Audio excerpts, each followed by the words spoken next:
Hey there, everyone, and welcome to Pour and Explore, a wine, food, and travel podcast. I'm your host, Nick Elliott, the wine guy. I'd love to be your go-to guide for all things wine, food, and the amazing places they take us. Here on Pour and Explore, we'll sip, savor, and wander through the exciting world of wine, discuss incredible cuisines, and uncover the stories behind unforgettable destinations.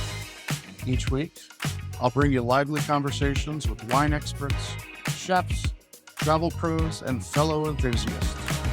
We'll share practical tips, hilarious tales, and plenty of inspiration to fuel your next adventure.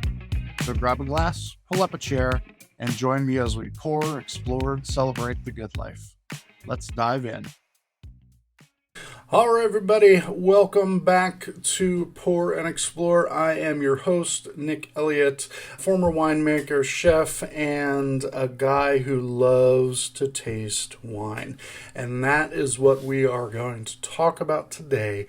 Today, we are going to chat about one of my favorite ways to experience wine, and that is hosting your own tasting right at home, or maybe in your office with a group of colleagues, just having a great time, enjoying each other's company, and enjoying some great wine. Now, whether you're brand new to wine or just looking to spice things up in your next get-together, I'm here to show you how to do that, and you don't need a wine cellar. Or a tuxedo, for that matter. Let's just create an unforgettable experience. So here's what we're going to cover today. We are going to cover how to host a tasting with confidence.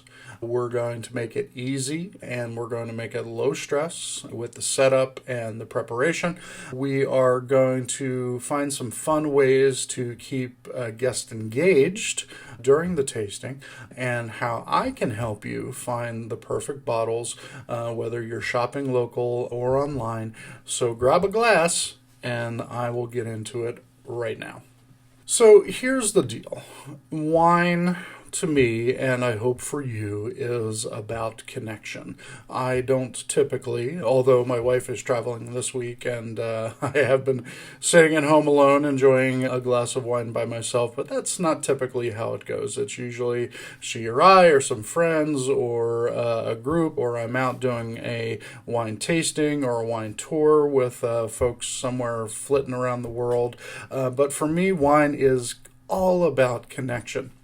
And when you're hosting a tasting at home or perhaps in your office, you're creating a space for fun, learning, laughter, of course, and a little delicious discovery.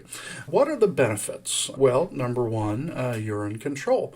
You own the guest list, you own the menu, you own the dress code, or lack thereof. Tasting wine at home or in a corporate setting is going to be completely different, and might add more intimate than going out to a tasting room. Now, I'm not saying that you should not do that. By all means, I want you to get out there and enjoy as much wine as you possibly can. But, maybe you don't have a wine tasting room or a winery that's that close to you, and you want to enjoy some great wines in a tasting experience. I can help you do that. And, some other benefits, you don't need to drive or Uber anywhere. You don't need to hire a car, so you can be safe and sound, at home, and everyone can relax afterwards and have some food, have some great conversation, and go on their way. This is a chance to really connect with your people in a meaningful way. Your family, your friends, again, your colleagues. I love doing corporate tastings, because it gives you a way to connect with people that you may not connect with on a regular basis. Wine tastings are amazing for team building, and we're going to talk a little bit more about that in just a little bit. Think birthdays, book clubs, team bonding, client appreciation, or just a cozy Friday night. There's no sommelier suit required, just your curiosity and a corkscrew and a few bottles of amazing wine. So, how do we set this up? Let's make something simple and stylish, because no one wants a wine night to feel like it's finals week. Let's keep it easy and impactful. We don't need to stress out about it. Let's choose our format first and foremost. Is the format going to be themed in any way? Perhaps we're tasting all reds. Perhaps we're doing rosé from around the world. Get one from southern France, get one from California, get one from Italy. Great rosés being made all over the world. That would be a fun one. I'd go to that one. Are we going to do a progressive tasting? In other words, are we going to start light with maybe a Sauvignon Blanc and move our way through 4 or 5 wines all the way to deep, rich Tempranillo from Spain? That would be a fun one. Or are we going to do a regional spotlight, perhaps? Are we going to talk about wines from Tuscany? Are we going to talk about wines from Sonoma? Or are we going to enjoy all wines from South Africa? That would, again, be a great way to do it. And something that I love doing, something I talked about a couple episodes ago, is doing a compare and contrast, tasting the same grape from different regions. How much fun would that be? I did an episode a few weeks ago, talked all about terroir, and the terroir of a place. If you didn't listen to that episode, you definitely want to go back and check that out. Terroir, the land and the climate and the slope and the angle and all of that stuff is going to affect how that wine turns out. So how much fun would it be to taste a Pinot Noir from California next to a Pinot Noir from France and the Pinot Noir from New Zealand, just as an example. Lots and lots of fun. And, of course, if you need some help with all of this, you can come to the Wine Guy. Of course, home base for me and where I work mostly is here in Southern California, mainly in the San Diego area. But I would love to do a virtual tasting with you as well. It's something that became very popular during the pandemic.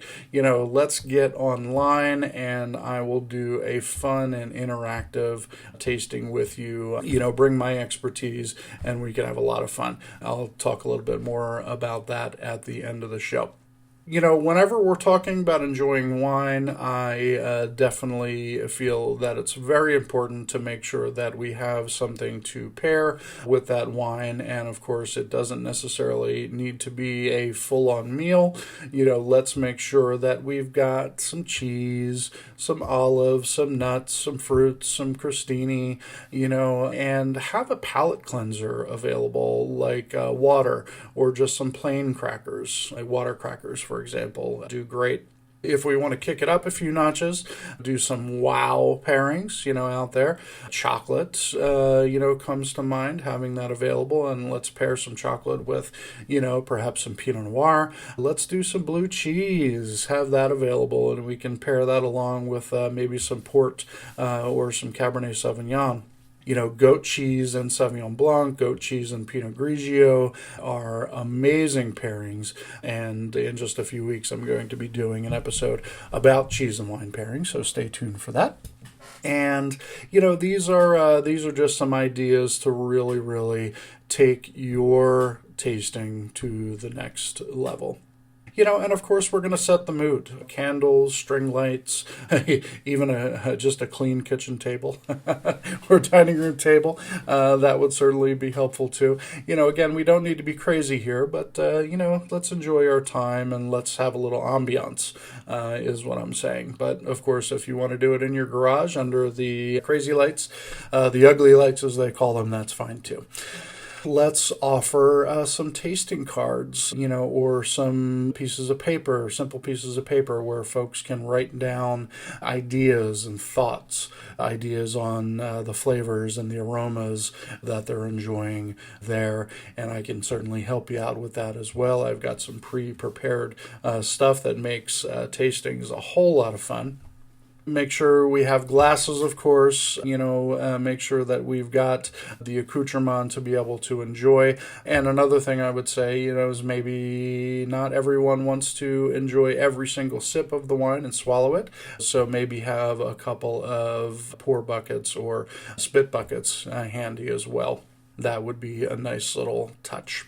And freestyle works as well, doing something more organized. However you want this to go down, it's going to be perfect. It's going to be fun. It's going to be interesting. This is your tasting. There are no rules unless you want there to be.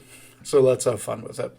Hosting a wine tasting like a pro, there's a secret to it. Your job is not to teach. Your job is to guide.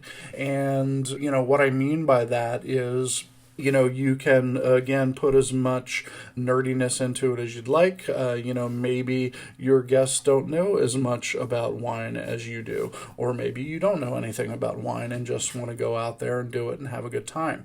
Let's plan something that is interesting and fun. That's really what it boils down to. When you're guiding your guests, whether it is in a private home setting or in a corporate setting, you're just going to guide them, and you're going to start simple. What are you tasting? That is a question that I love asking. What are you tasting? Don't tell them what they're tasting. Ask them what they're tasting. This is going to be a great way to engage with your guests and make sure that they are enjoying themselves and they feel like they've got some input into the evening. Another question I love to ask is, does this remind you of anything? What aromas are you smelling? What flavors are you tasting? I've got a great visual guide that I put out there called my aroma guide, and it is a visual reminder, or a visual tool I should say, on what you might be smelling or tasting in a particular wine. If you've ever taken a sip of wine and you just cannot describe the smell or the taste of the wine that you're enjoying, I created my aroma guide to help you, let's call it a little cheat sheet on what you may be tasting. But again, the question is, does this remind you of anything? Let's liken it to something that they've had in the past. Does it smell like blueberry pie? Does it smell like burnt wood?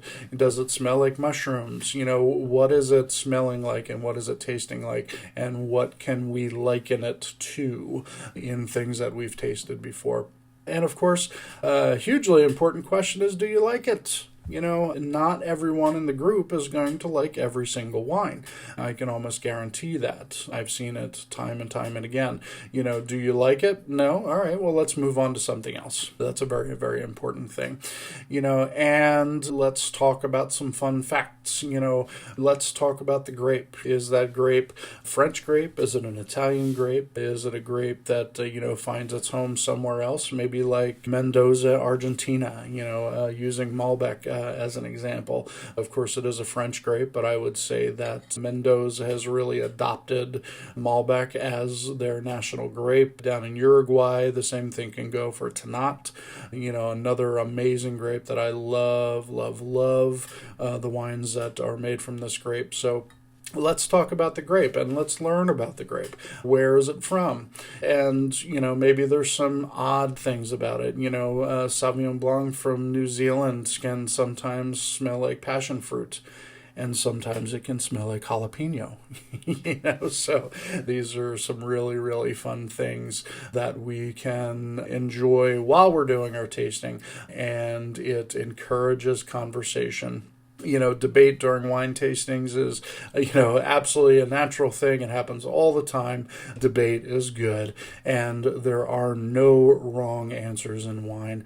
Again, like I said earlier, I don't like to tell people what they are going to taste. I don't like to tell people what I taste necessarily until I get some feedback from the audience.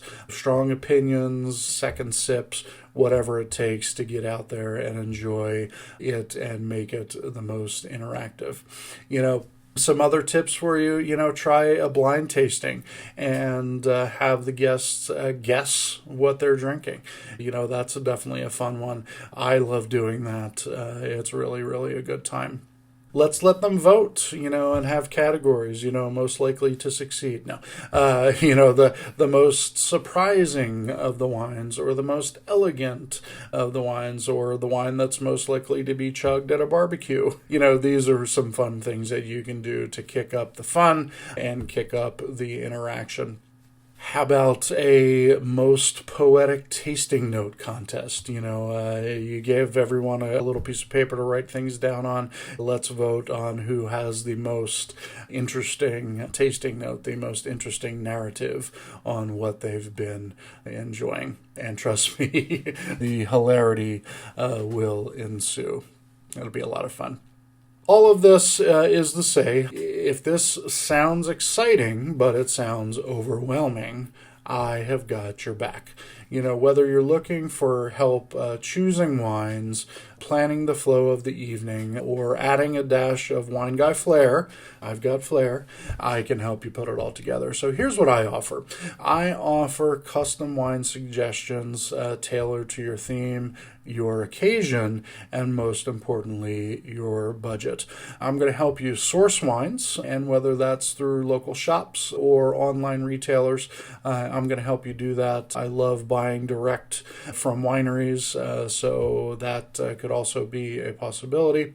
And optional, but definitely something I can do, is help host that tasting with you, whether that is virtually or if you are wanting to do it in person here in the Southern California area. I would love to be able to do that for you. Maybe you want to include a little game or a pairing moment or a mini wine lesson. I'm going to help you build that all out. We're going to have a lot of fun, and we're going to make your next occasion, your next team building exercise so much fun, and really make it great and make it the most it can possibly be. If that sounds great to you, you can certainly reach out to me via my website. That is the wineguy.vin, wineguy.vin, thewineguy.vin. DM me on the socials, or just comment here on this podcast. We'll definitely get back with you and help you plan something fun and interesting. Here are some more pro tips for you to make it fun and just keep the wine flowing and everyone having a good time. I talked about having a spit cup or a dump bucket. That is definitely going to be a great way to help people taste their wine more responsibly, especially if they're going to be driving home afterwards. Don't over-explain. That is another one. If you are a wine expert, we wine experts can sometimes feel that we have to go crazy on the explanations, and I can tell you by experience that is not what people want. Don't lecture your guests about what they're doing. If they have questions, they will ask them, encourage questions, and then you can answer the questions in an organized and fun way. We don't want to create a wine lecture here. It's supposed to be a good time. You definitely want to try the wines that you're enjoying before and after the snacks that you're providing. If we're having a little bit of Chardonnay and then we bite into an almond and then we try that Chardonnay again, how does it change? How do the flavors change? How does the experience change? These are fun little ways to do it, and the reason why we want to have food nearby. And then, maybe we're going to create a little mini ritual. Let's cheers to Pinot Noir. Let's cheers to, toast to the group and the good times. Let's really, really make this fun. The best tastings are never about getting it right. That is never the ultimate goal. Wine, life, everything is so personal to each and every one of us. It's not about getting it right. I hate that. Let's take the pomposity out of wine and just make it something fun. It's about curiosity. It's about laughter, discovering something new, and maybe making some new friends, That's a great way to think about that. All right, so let's recap. You don't need a vineyard. You don't need a winery. You don't need a wine degree. You don't need fancy stemware, a bow tie to create a memorable wine tasting. It's not necessary. All you need is a few bottles, a curious group of people, and the willingness to, pardon the pun, but pour and explore. That's what this is all about. Let's go out and have a good time. Now, if you want me to help with the planning of your own tasting at home or in the office, I again love doing corporate tastings as well. I do a lot of those, and they're really a lot of fun.